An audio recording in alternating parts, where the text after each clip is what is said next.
The scorching Arizona sun bore down on Redemption Creek like the judgment of an angry god, but inside the whitewashed church, the air stayed cool and pine-scented, a hush stitched together by dust motes and quiet prayer. Sarah Mae Thornton knelt at the rail, bonnet pins warm against her scalp, big palms pressed together with the easy practice of a woman raised on hymns and hard rules. At 22, she carried obedience like a shawl, useful, familiar, heavy. The Reverend's daughter knew each knot in the pews, each squeak in the floorboards, each verse that could be slipped between fear and the skin. She knew how to be still. She did not yet know how to be seen. Hoofbeats rolled along the hard-packed street, a slow thunder that turned heads. Sarah Mae looked up despite herself. Through the wavy glass of the tall windows she saw the stallion first, black as a spilled inkpot, breath like steam in the heat. Then the man swung down from the saddle in a single unbothered motion, and stillness became a stranger. He was a giant by any town measure, long lines cut from labor and sun, shoulders that made the fabric of his dusty shirt strain, forearms that spoke fluent work. His thighs gripped the horse with the casual intimacy of 1,000 miles ridden. The brim of his hat shadowed his face, but the set of his mouth said he was not a man who apologized to weather or men. He turned slightly, and in the wavering glass their eyes met, hers wide and startled, his the amber of a good whiskey held to light. Something low in her belly clenched. The sensation was new and not small. It startled a breath from her and sent heat skimming over her brown cheeks. She'd been told plenty about sin, how it sidled, how it snared, how it masqueraded as honey. No one had told her that wanting could feel like waking up. Sarah Mae's body, soft and generous, hips that made skirts honest, breasts that dared buttons, hands broad from kitchen and nursery, had been counted against her often enough to make her tuck herself away. She had learned to fold her laughter, to shrink her angles, to take up less of the aisle. But the giant outside looked at her through the ripple glass as if her muchness were a promise instead of a problem, and the idea shocked her into stillness as complete as any prayer. She tried to lower her gaze. It lifted again of its own accord. He ran a palm down the stallion's neck, work rough, tender, and checked the cinch, his movements clean and economical. There was nothing lewd in the way he moved. There was plenty that knew itself. When he tipped his hat in that small, respectful arc, the gesture slid across her skin like a warm hand. Words fled. The familiar prayers frayed. Her heart hammered a rhythm meant for running. She pressed her thighs together, not understanding the ache that pulsed there, only that it existed and seemed to answer something in the man like an echo to his call. Shame pricked. An old, well-worn thorn. It did not bite as deep as the wonder. The side door whispered open behind her. Her father's steps cut the hush, measured, absolute. The Reverend Josiah Thornton carried scripture like a cudgel. The temper of a man who believed he was the sole instrument of a holy will lived behind his pale eyes. He stepped to the chancel with his jaw set, a sermon already sharpening on his tongue. Sarah Mae rose, hand smoothing her skirt out of habit as much as hope, and turned toward him. Another shadow filled the doorway. The cowboy had taken off his hat at the threshold. He did not belong in a church, and yet the small space did not seem to know how to deny him. He brought the horizon inside with him, all that open, unbothered patience. The room shrank around his size, but did not make him smaller. His gaze, when it found Sarah Mae again, was steady and impossibly relieved, as though the sight of her was what he had ridden into town for without knowing it. "Reverend," the stranger said, voice a deep, even thing that seemed to rumble out of the floorboards. "I came to speak with you about your daughter." The words hit the air like a bell struck hard. Sarah May saw color rise and fall in her father's face, heard the snap of breath before the scald. "You will not profane this house with—" "Sir," the man said, respectful without ceding an inch, "I aim no disrespect. My name is Cole Maverick. I'd ask permission to call on Miss Thornton proper." Proper.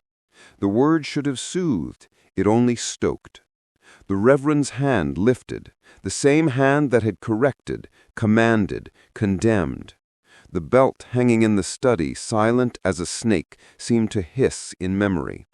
Sarah May felt the old obedience like a yoke across her shoulders, and beneath it, something else, a simple, stubborn line of self she had never let fully stand. Cole shifted his weight, not threatening, just inserting the fact of his body between the pulpit and the woman behind him, as if his bones understood shelter. He kept his eyes on the Reverend, but pitched his voice so Sarah May would hear it clear. "Miss," he said, the smallest question braided into the word, "do you want me to go or stay?" No one had asked her that before, not in those terms, not where choice meant more than which pie to serve at a social. The church held its breath. Outside, a dust devil danced itself thin and vanished. Sarah May's mouth went dry. She thought of the little house behind the church where a tired mother mended in silence, of the thin comfort of being a good girl, of boys her father preferred because they were pale, pious, and petty. She thought of her body, her brown softness, her laughter she kept folded, her steadiness she gave away as duty. She thought of amber eyes through glass. She thought, for once, of what she wanted. "I want to hear him," she said, surprised by the calm in her own voice. Her father's mouth thinned into a blade. "You will obey me." Cole did not move. "She is obeying the truth she spoke," he answered, and Sarah May felt something in her lift its head and look around, startled by the light. The Reverend turned that blade of a mouth on her. "You will go home." The old rope of prayer slipped into her hands again, but it wasn't the one with knots for penance. It was a clean strand, bright with a new, plain plea. "Let me choose." She took a breath that filled her lungs all the way, felt her ribs widen, felt herself expand to the size she truly was. When she looked up, she met the giant's gaze without flinching. "Stay," she said. "Speak." The sound that scraped out of her father could have been grief if there had been love in it. The sentence landed like thrown iron. And yet, beneath the bruise, was that other feeling, the one she had tasted in the glance through glass, the sweetness of waking. She did not reach for her father. She did not beg. She stood. Her muchness stayed with her. Cole lifted his hat, not to hide his face, but to witness hers. He did not offer eloquence, he offered fact.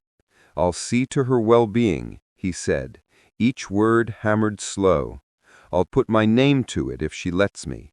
I'll ride on if she doesn't." The Reverend's silence turned colder than a January creek.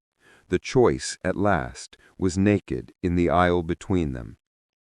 Sarah May looked from one man to the other, the one who held law like a cudgel, the one who held restraint like a virtue, and found that her feet knew the path before her mind had finished the map. When she stepped forward, it was into her own life, and the church, surprised, did not stop her. The street outside the church shimmered, carrying hoofbeats and whispers in the same breath. Sarah May stepped into it with her chin high and her palms trembling, the door thudding behind her like a verdict she refused. Cole Maverick matched her pace without crowding, hat in one hand, the other open, a promise she could take or leave. At the hitching rail, the stallion tossed its head. Cole soothed the animal with a palm down the neck, then looked to Sarah May, as if the horse's temper mattered less than hers. "Say the word," he said, voice low. "I'll put you back at that door and ride on. Your choice." Her heartbeat was a fist against her ribs. She thought of the narrow house behind the church, of her mother's stooped tenderness, of the belt that bought silence. She thought of amber eyes through rippled glass, and how they had made her feel full-sized for the first time. "I'm done being smaller than I am," she said, and put her hand in his. He lifted her as if the day weighed nothing, setting her sideways on the saddle before swinging up behind. His arm banded her waist, firm and careful. "Ready?" he asked. She was afraid. She was ready. She nodded, and he put the horse to a steady jog that ate the distance between the life she knew and a life that might belong to her. Redemption Creek narrowed to a strip of white and opinion. Ahead lay ochre and sage. At first she sat stiff, hyper-aware of every point where their bodies met, the rock of the saddle, the warmth of his thighs, the tide of his breath at her nape.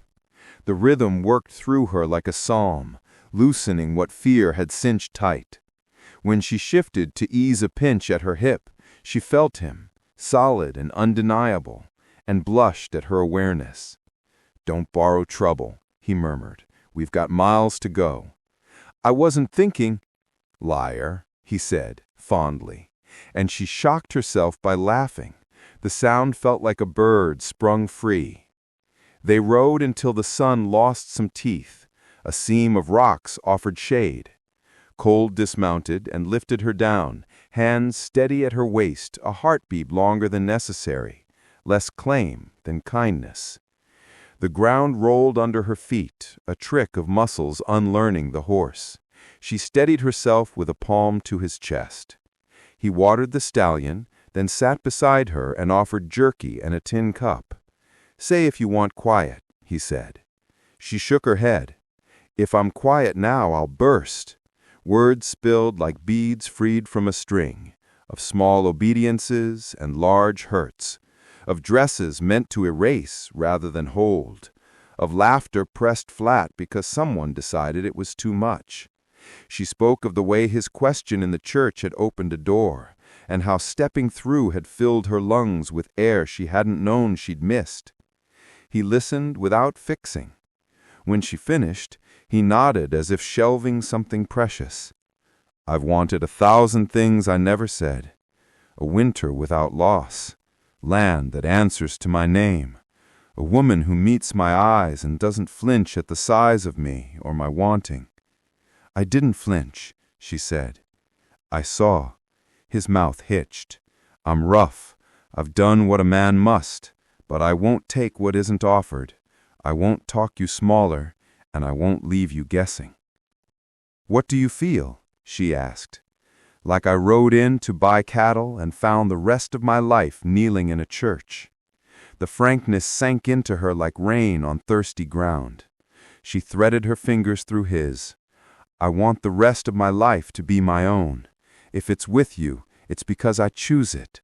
"Then choose it one day at a time," he said, "starting here." Wind combed the scrub. He leaned in slowly enough that she could turn away. She didn't. His mouth touched her forehead first, undoing an old knot. When he kissed her lips, it was gentle. Smoke, tin cup water, a sip after a hard ride. Want moved through her like a fuse. He ended it before the edges blurred, resting his brow to hers. "We'll find a preacher when we're ready. Loud if you want, quiet if you prefer. If the world names you ruined, I'll build you a life where it means reborn." The sky went from brass to violet. 1 star woke, then 3. Saramay watched them spark and thought how a decision had redrawn her map. She was frightened. She was free. She walked at her full height into whatever came next, a giant, steady hand warm around her own. Night fell over the desert, and the wind remembered to be kind. Cole chose a hollow that shouldered the gusts and made camp without hurry. Sarah May watched as the last ribbons of sun went out. He was so large the shadows fit around him, yet every motion was careful, as if he'd rather calm a skittish coat than impress the dark. He unsaddled the stallion, rubbed him dry, checked hooves by feel, and led the animal to a moon-silvered pool. Then he coaxed a small fire into being. Its light loosened a knot in Sarah May's chest. She sat on the blanket he'd spread and untied her bonnet, setting it aside like a rule she no longer owed. Her hair sprang free in a black halo. She felt her body as weight that belonged to her, as softness that deserved space. The gray dress tugged over hips and chest. For once the pull did not feel like a scold. Cole brought jerky and a tin cup. "Say if you'd rather quiet," he said, seating himself with a respectful space. "If I keep silence now, I'll burst," she answered. He angled toward her. She told him what the church never wanted, a mother stooped by duty, a father whose scripture wore iron shoes, the way she learned to tuck laughter into her sleeve and shrink to fit men's comfort. She spoke of the glance through wavering glass, how one look felt like sunlight in a locked room. He didn't try to fix anything. "I grew up on other men's land, took orders till I had dollars and scars to shape my own. I thought I was done wanting anything I couldn't build with my hands. Then I saw you." Heat rose in her cheeks. "If I am wanted," she said, steady, "it will be as I am, black, big, soft, stubborn." Recognition, not mockery, touched his mouth. "You will not be made less by me." He hesitated. "May I kiss you?" The question steadied her more than any sermon. She nodded. He came close, careful. One palm warmed her jaw, and his breath was cedar and smoke. The first press of his lips was patient. Something loosened through her shoulders. The ache that had sparked hours ago became invitation. He kissed her again, deeper. The world narrowed to the drag of his mouth. When she parted for him, his tongue brushed hers, careful, tasting, and she sighed. He drank the sound like water. In those passes, they learned each other without hurry. When he drew away, both were breathing like they'd climbed a hill. He kept his hand on her cheek, thumb over the flutter of her pulse. "You doing all right?" he asked. "I am wanting." "Me too." He tipped his head toward the small buttons at her bodice. "May I?" Her heart stampeded and then steadied. "You may." He worked the buttons with careful fingers, not rushing her courage. Fabric eased. Cool air met warm skin. The thin chemise clung, honest about shape and heat. She flinched at the reflex to cover, then saw his face and went still. Awe gentled him. Pride, hers, rose. "You're beautiful," he said, and it felt like fact. "Touch me," she asked. He did. Maps before roads, palms before claim. He learned the curve of her waist and the giving strength of her belly, the lift and weight of her breasts, the tender sensitivity where fabric rasped at pebbled peaks. He did not squeeze her smaller. He held her as she was. Each time he tried a new path, he asked, "Here? Like this?" and revised himself to her answers. When his hand slid to the slope of her thigh and lower, resting over the heat he had helped wake, she arched into his palm. "Tell me no, and I stop." She shook her head, and he stroked her through cotton, slow circles that found a rhythm older than language. Her breath broke into small, astonished pieces. She pressed her forehead to his shoulder. Pleasure gathered and pressed. At the edge, he stilled and kissed her temple. "Not tonight," he whispered. Not under the open where you learn to be afraid.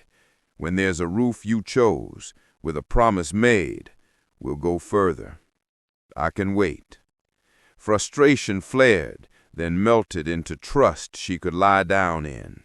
She exhaled a laugh she hadn't known she carried. "You're cruel," she teased. "I'm yours," he said. He buttoned her back into herself, set his coat around her shoulders. Stars blinked on like yeses. Sarah May lay with her head on his upper arm and her palm over his heart, and felt the engine promise what his mouth had not.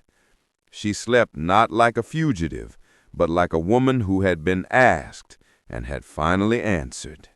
Evening gathered Copper Falls into soft colors, orange guttering to rose, rose thinning to lavender, while the little church on the hill held the last of the light in its tall windows.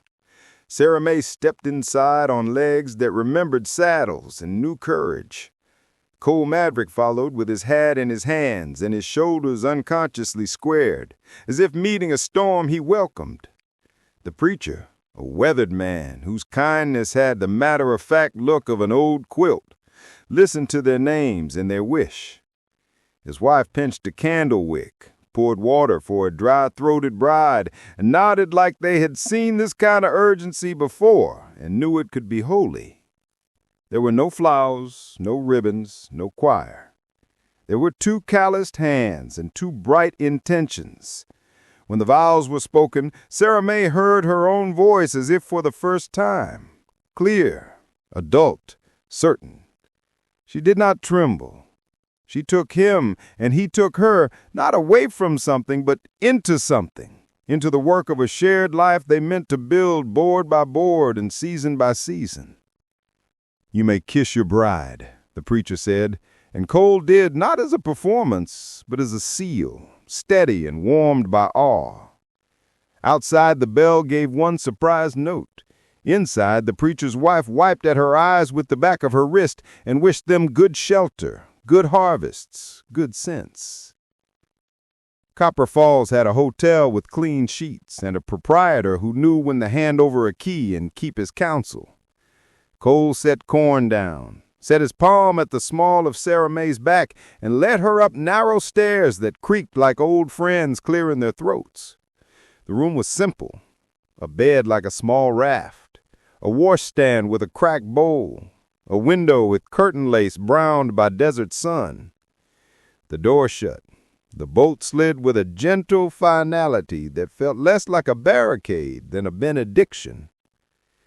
They stood a moment without touching, both smiling in the foolish, grateful way of people surprised to find themselves exactly where they hoped to be. Cole set his hat on the chair and reached for nothing but words first. "Mrs. Maverick," he said, tasting it like a blessing. "Mr. Maverick," she answered, and the name fit both their mouths. He came to her then, but not fast. His size made the room small. His care made it safe. He lifted her hand, kissed the back of it in a way so old-fashioned it tipped over in the fresh, then pressed that hand to his chest, where his heart worked hard and honest. "Tell me how to go. I'll go that way." Sarah May had been asked many questions in her life, about linens and hymns and meals, but never this one. It balanced everything, her wants, his promises, the road they'd taken here. She took inventory of the tremors in her belly and the steadiness in her spine, and she heard the clean strand of the day's new prayer, "Let me choose." Slow and true. He nodded as if she laid down a law he was glad to obey. He unhooked the buttons of a dress with the same small patience he used for stubborn tack, careful of thread, careful of skin. When the gray fell away and the white beneath breathed the contours of a body the world had taught her to hide, he looked at her like a man who'd crossed the desert to find a spring and meant to cup water in both hands, not waste a drop. "You are so much," he said, soft and reverent. "I'm grateful." She laughed then, bright, disbelieving and relieved, and that sound cleared the last haze of shame from the room.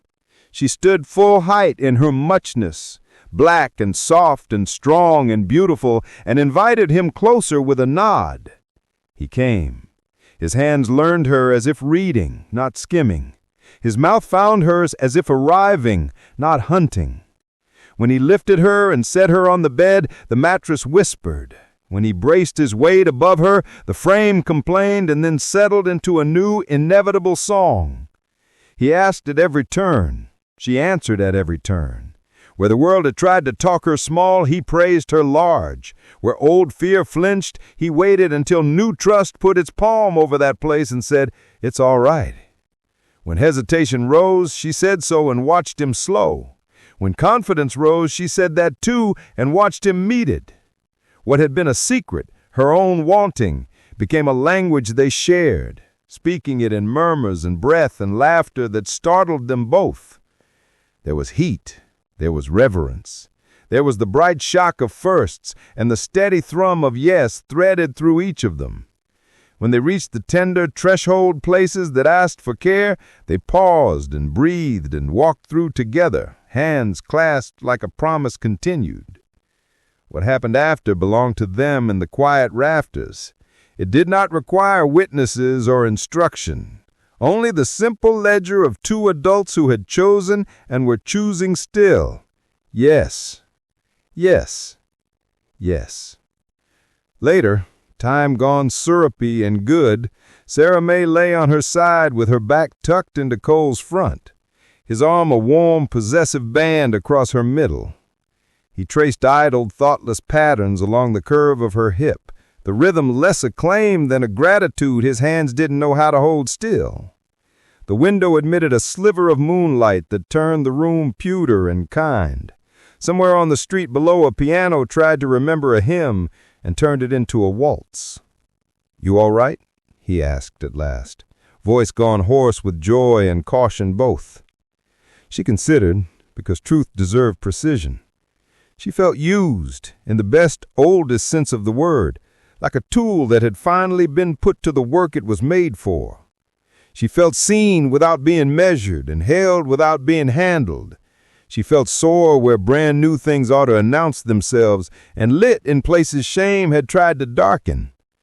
"I am more than all right," she said, and heard how that echoed the church vows in her own tone.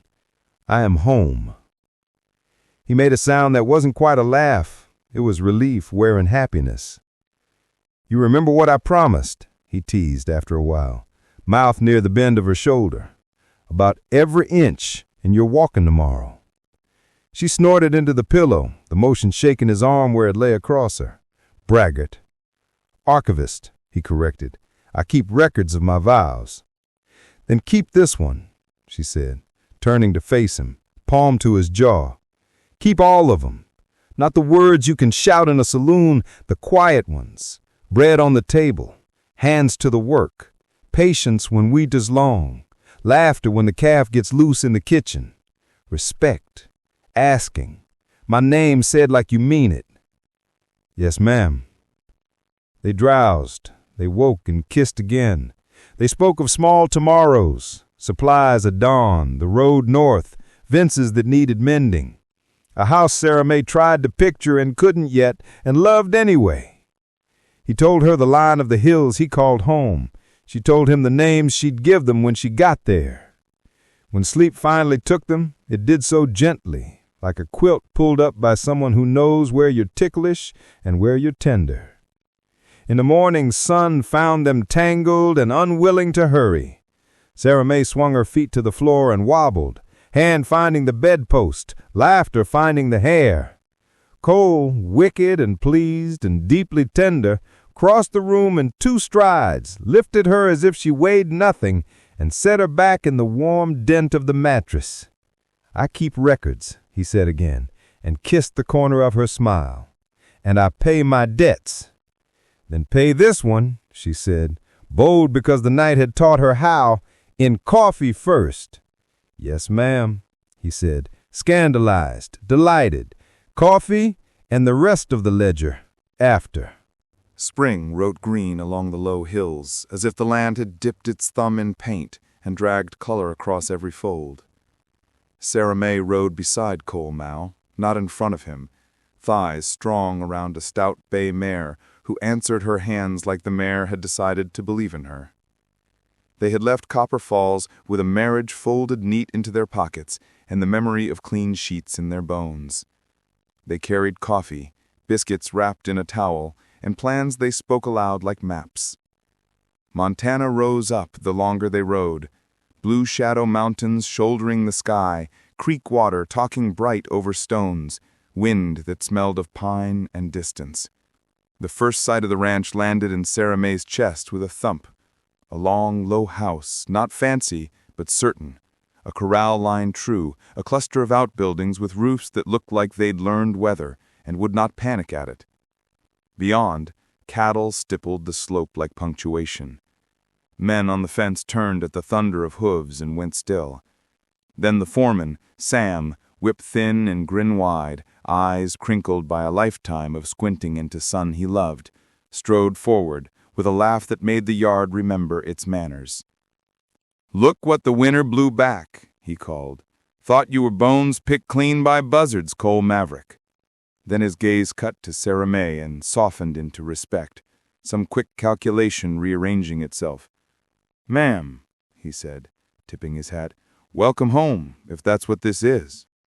"It is," Sarah May said, and the word fit her tongue like something it had been waiting to say. The house smelled like cedar and clean work. The first nights were a tumble of exhaustion and discovery, where the floor creaked, how the stove breathed, which window admitted morning like a friend instead of an alarm. In the yard, days began with steam from coffee cups and the scrape of chairs across the porch. They ended with men's voices braided with coyote song. Sarah May learned the ranch by touch and repetition, the way doe wanted more water when the wind came hard from the west, how to tuck a blanket around a calf shaking with its first minutes, the exact tone of Cole's hoe that untied a nervous horse. She found she liked the weight of a ledger in her palm, and the power of saying, "Eat," and having a table of hungry men sit and do as told. Respect arrived early and grew. It felt different than deference, earned from competence, not extracted from fear. Evenings, they split the quiet between them. Cole kept his promises in 100 small ways that made something large. He asked, he listened, he worked. He laughed the way a man does when the worst of loneliness he'd taught himself to ignore finally breaks and leaves him lighter. They argued sometimes about where to put a gate, about how many favors to extend to a man who'd drunk through 2 chances, about which hymn was proper for a Sunday when the wind wouldn't stop its foolishness. The arguments never turned into theater. They put their hands back on the same job by the end of them and counted that as victory. When nausea found Sarah May one morning like a prankster, she sat on the porch step with her palms braced against the plank and grinned at the far hills until her eyes wet. "Well then," she said to the air, and to the small secret rearranging her from the inside. Cole found her there and knew before she spoke. The knowledge opened his face like sun breaking fog. He knelt as if the boards had told him to use reverence and pressed his mouth to her brown belly, though there was hardly a swell for his lips to find. "Thank you," he said, to her, to the child, to whatever had guided him into a church on a hot day. Gratitude remade the yard around them. Winter held teeth that year. Snow shouldered up to the windows. The corrals turned into chores that argued back. Men moved in a choreography of necessity. Chop, haul, feed, thaw, check, repeat. Inside, the house became a warm engine that ran because Sarah May willed it to. Pots humming on the stove, biscuits landing on plates, socks steaming on a line strung by the stove's pipe. Cole shook the cold from his coat in the doorway at dusk and brought the storm's sharp smell into the room like a warning and a dare. He warmed hands at the kettle, then at the place where her child grew, talking to both of them about fences and calves and the way the creek sang different under ice. He had not been raised to tenderness. He acquired it like a skill, and wore it like a habit. On a June morning when the air tasted of clover and dust, the baby came in a labor that made the world narrowed to breath and the will to hold it to. Sarah May cursed in a way that would have made the old church clutch its pearls, and discovered that the Almighty, if listening, had a sense of humor. Cole's palm anchored her back. His voice found a pitch that steadied her spine. The midwife worked like a general. When the small, furious body thundered the air with its first complaint, time snapped, and then rethreaded itself with 3 names on it instead of 2. The boy was placed on Sarah May's chest, hot and blinking and outraged by existence. Joy turned every bruise to light. "Daniel," Cole whispered, because he wanted a name that meant judgment belonged not to men but to something merciful and huge. Sarah May kissed the crown of the child and felt the rim of her old life crumble like stale bread. The years walked forward with their usual stubbornness. Another child joined, and another, each arriving with their own weather and teaching. Sarah May's body told the story of it. Hip prints of tiny heels, laugh lines bitten into by sun, the proud ache of muscles that kept the house and herd moving. She rode beside Cole to check the far pasture and reined in when she pleased. She taught the men that kindness and standards share a long table. Sundays sometimes meant a hymn hummed over biscuits rather than any pew. When there were baptisms, they were in the creek, with cattle curious at a distance. Letters came from her mother, thin sheets heavy with apology and habit. She read them by the window and answered with love where love was offered, letting guilt fall like chaff. On a gold evening, years unspooled behind them like a good rope, they stood on the porch and watched their children invent a game with a hoop and stick, the dog adjudicating with the seriousness of a judge. The mountains wore sunset like a shawl. Cole folded himself around Sarah May from behind, arms crossing her belly with a familiarity that still felt like a miracle. "You remember Copper Falls?" he asked, mouth near her temple. "I remember most of it, some parts a hazy on purpose." He laughed into her hair, and she felt the sound along her scalp, down her spine, to the places that had first woken the day she met him through the glass. "You told me I'd keep quiet promises," she said after a bit. "You did. Bread, work, patience, laughter, respect, asking. My name said like you mean it." He tightened his hold. "You told me to build you a life where the world's judgment can't find you. We did." A breeze lifted the porch's lace curtain. Somewhere down by the creek, frogs began their evening brag. Daniel whooped at a victory his siblings disputed. Sarah May laid her hand over Cole's and felt the bones under his skin, the strength that had never once asked her to be smaller than she was.